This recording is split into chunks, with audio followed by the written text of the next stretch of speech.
Bonjour les parents qui cheminent. Aujourd'hui, je voudrais vous parler de la différence entre éducation positive et permissivité.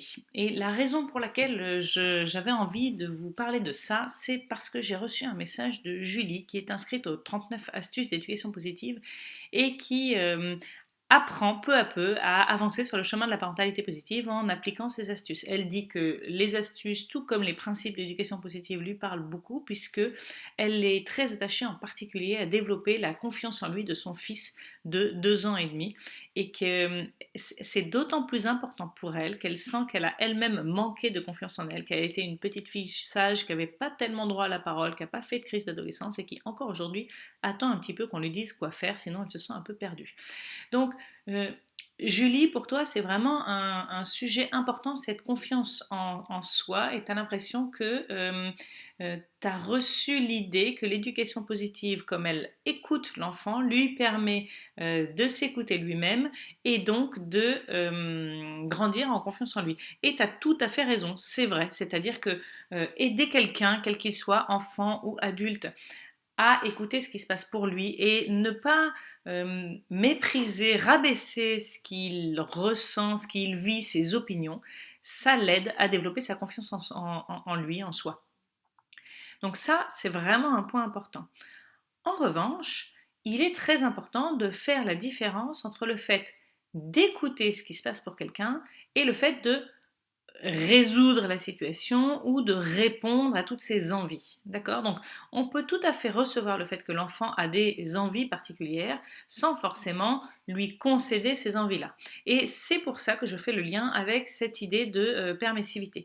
Parce que Julie dit qu'elle a du mal à appliquer ces conseils-là justement tout en restant un petit peu ferme. Elle dit je suis une gentille, j'aime faire plaisir et j'ai du mal à me mettre en colère. Alors d'abord, quelle chance d'un certain côté, je lis que tu as du mal à te mettre en colère parce qu'on est nombreux à être dans la situation inverse, à se mettre trop facilement en colère. Mais en l'occurrence, tu expliques que cela crée des soucis avec ton compagnon qui donc te voit appliquer certaines astuces en considérant que parfois ça va trop loin et que pour lui cette éducation positive finalement c'est une forme de permissivité. Donc voilà pourquoi je voulais répondre à cette question-là, puisque Julie vient de me partager une anecdote précise, un moment qui s'est passé entre eux et qui a créé donc un conflit avec son partenaire puisqu'il ne savait pas la même façon d'aborder les choses. Donc l'anecdote est la suivante. Julie et son partenaire veulent aller chez le boucher à vélo avec leur petit garçon sur le siège vélo. Mais le petit garçon décide qu'il veut plutôt prendre sa draisienne. Il décide donc de prendre la draisienne et au bout de peu de temps, finalement non, plutôt retourner sur le siège vélo de maman. Alors, à ce moment-là, ils sont déjà partis de chez eux. Il y a déjà eu discussion sur la draisienne alors que ça allait prendre plus de temps qu'avec juste les vélos des parents dans le siège auto. La draisienne a été prise. Le petit garçon change d'avis. Et comme ils sont encore plus proches de chez eux que de chez le boucher, Julie se dit, bon, on n'a qu'à retourner à la maison, reposer la draisienne et repartir. Et au bout d'un moment, le compagnon dit, non mais ça suffit quoi, en fait, il n'y a pas de limite, on dit oui à tout, donc ça c'est pas de l'éducation.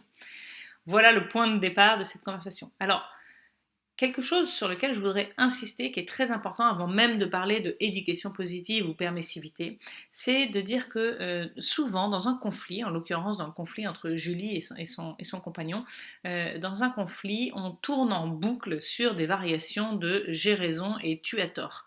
Et ce que je voudrais essayer de vous offrir aujourd'hui comme autre perspective, c'est que en fait régulièrement on est dans des situations dans lesquelles tout le monde a raison. Et voir les choses comme ça change tout. Alors qu'est-ce que ça veut dire? Ça veut dire que, en fait, si on se connecte aux envies profondes, aux besoins qu'on a derrière nos comportements, on a toutes et tous de bonnes raisons d'agir. Donc, ce que je veux dire, c'est que ces raisons-là sont toutes de bonnes raisons.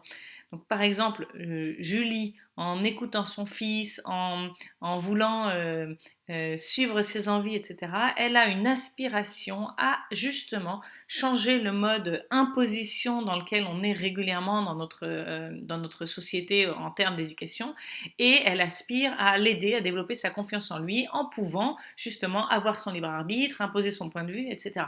Et ça, je ne pense pas que son compagnon ne soit pas d'accord avec ça. Je pense qu'il est d'accord avec l'idée qu'à terme, il aimerait aider son fils à développer sa confiance en lui. Il n'est juste pas d'accord avec la stratégie pour l'atteindre, ce qui est complètement différent. Okay.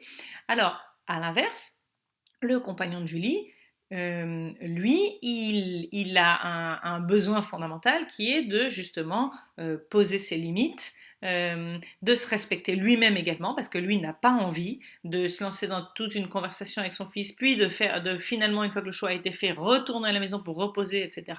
Il a envie de respecter son propre rythme. Et ça aussi, on est tous d'accord sur le fait que c'est bien de vouloir respecter son propre rythme, et je dirais même que se respecter soi-même, c'est aussi un exemple, un modèle qu'on donne à nos enfants sur comment on fait pour se respecter soi-même quand en face de nous, il y a d'autres gens qui cherchent à remettre en cause notre propre fonctionnement. Donc là encore, la différence entre Julie et son compagnon, c'est vraiment une question de stratégie, de ce qu'ils vont mettre en place pour répondre à ces besoins-là. Mais dans le fond, ils sont tous les deux raison de répondre à leurs propres besoins. Donc quand on aborde les choses comme ça, déjà, ça peut vraiment changer les choses. Parce que si on peut se dire que tout le monde a raison et que nos besoins sont les mêmes et que la question c'est quelle stratégie on va adopter pour répondre à ça, eh ben, ça permet d'ouvrir le dialogue. Donc, on peut tout à fait, en l'occurrence, se saisir, parce que Julie dit justement je suis une gentille, elle peut savourer quelque part la chance qu'elle a d'avoir un compagnon qui va l'aider à garder un cadre finalement. Parce que, et c'est là que je reviens à cette idée d'éducation positive et de permissivité, on part dans notre modèle de société, on a en général entre les enfants et les parents un modèle très vertical avec l'adulte en haut, l'enfant en bas, et l'enfant doit obéir parce que je te le dis et c'est comme ça, d'accord? Donc quand on découvre l'éducation positive, l'un des premiers pas, l'une des premières choses qu'on fait, c'est qu'on essaye de sortir de cette relation verticale, et j'en parle souvent, si vous m'avez déjà vu en conférence, etc., vous m'avez sûrement déjà vu faire ce geste. On veut sortir de cette relation verticale dans laquelle l'enfant est juste sous l'adulte et donc ne risque pas de développer sa confiance en lui parce qu'il est inférieur clairement dans notre relation avec lui. On lui montre au quotidien qu'il est inférieur, qu'il n'a pas droit à la parole, qu'il n'a pas d'importance réellement. Et donc on veut sortir de là et se mettre à l'écouter, etc. Et c'est ce que fait Julie, et bravo pour ça. Le piège, c'est que quand on fait ça entre guillemets à outrance, on risque de basculer dans une relation verticale inverse dans laquelle en fait nous on s'écoute plus du tout nous-mêmes, c'est l'enfant qu'on met au-dessus, et ça vaut pas non plus en fait, parce qu'on n'est pas non plus en train de lui donner un modèle qui correspond à de la coopération, d'accord? Donc évidemment le petit garçon a 2 ans et demi, il est petit, hein, mais ce sont déjà des attitudes qu'on fait passer en fait derrière nos actions et nos messages. Donc c'est ça que craint le compagnon de Julie, c'est de se retrouver dans une relation verticale inverse. Et c'est pas ce qu'on veut non plus, parce que dans ces cas-là, on n'est plus dans une relation adulte gagnant, enfant perdant, mais on est dans une relation enfant gagnant, adulte perdant. Et c'est horrible ces termes-là, parce que c'est comme si on était justement dans une bataille avec nos enfants, il y a un gagnant, il y a un perdant. L'éducation positive, elle suggère de sortir de la lutte, justement, sortir de la bataille et de passer dans une relation horizontale, où on est gagnant-gagnant, où on va s'écouter les uns les autres. Et ça change tout dans la façon dont on va avancer. Donc, les astuces de mes 39 astuces, Julie, tu as raison de les mettre en place et de vouloir les développer pour sortir de cette relation verticale. Le tout, c'est de ne pas t'oublier dans ce basculement. Et c'est compliqué parce que quand on n'a pas confiance en soi et qu'on essaye de suivre ce qu'on nous dit et de l'appliquer à la lettre, on peut se retrouver dans l'autre sens. Alors, je crois que le petit bout qui manque, et tu vas le voir hein, dans la suite de la formation, mais le petit bout qui manque, c'est cette idée de ne pas t'oublier toi-même, de te respecter toi-même et de, comment dire, de pas considérer que écouter ton enfant, ça veut dire que tout ce qu'il vit doit être résolu, que tout ce à quoi il aspire doit être validé et alors, validé dans la théorie, oui, mais doit être mis en pratique. Voilà, c'est ça.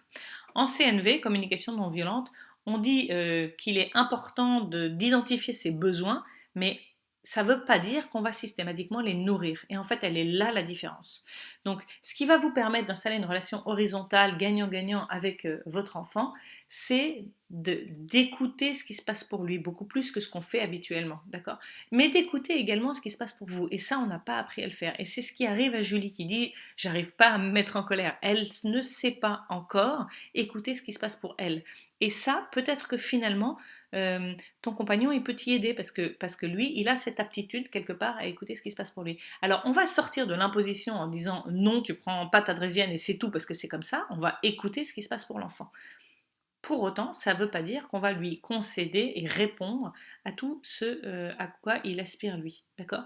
Donc, typiquement, ça peut être quelque chose du type ah oui, toi, tu as très envie de la draisienne. Où est-ce qu'on pourrait la mettre pour pas oublier d'aller faire un tour en draisienne quand on revient de chez le boucher? Et là, tu vois, tu es en train d'entendre ce qu'il vit et à la fois de lui montrer que tu réponds à ce qu'il vit, mais sans changer pour autant l'idée que vous allez aller à vélo chez le boucher.